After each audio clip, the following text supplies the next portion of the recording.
Histoire yon jen demoiselle haïtienne qui t'a cherché travail, qui te gen pile problème, mais qui pas jam vle parler créole. On a regardé comment ça t'est passé.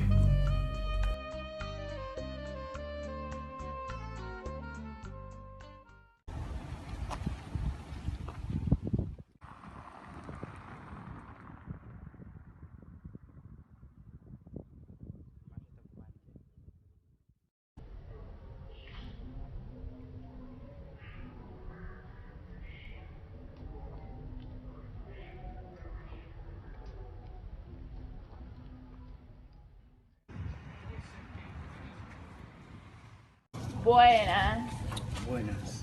yo estoy buscando un empleo, tengo 2 semanas buscando un empleo, aquí no quieren a alguien para trabajar. Ba vraiment content. Mais on va parler créole bien. Mais pour qui sont pas ensemble avec moi? Et je crois que sont même ensemble avec moi, bon, tout son besoin et ou pas même besoin à chercher travail. Fui yo que perdí mi lugar en venir a hablar contigo de trabajo.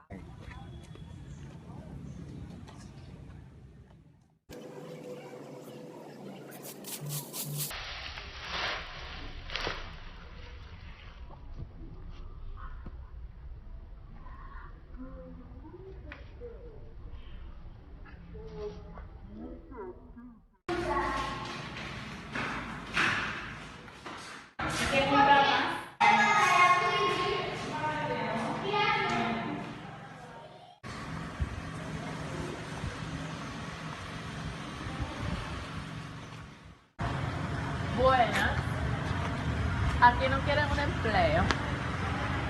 empleo para trabajar. Hein? Para trabajar, aquí no quieren a alguien. Mpa ne sot diyan mèm, non? Ah, tú no escuchas lo que yo te estoy diciendo. Mpa ne sot diyan. Ok.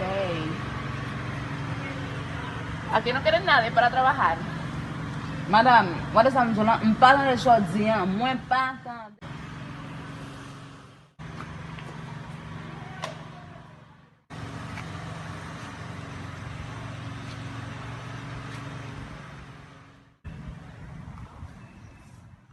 E tou bon waz je pa pale kreol.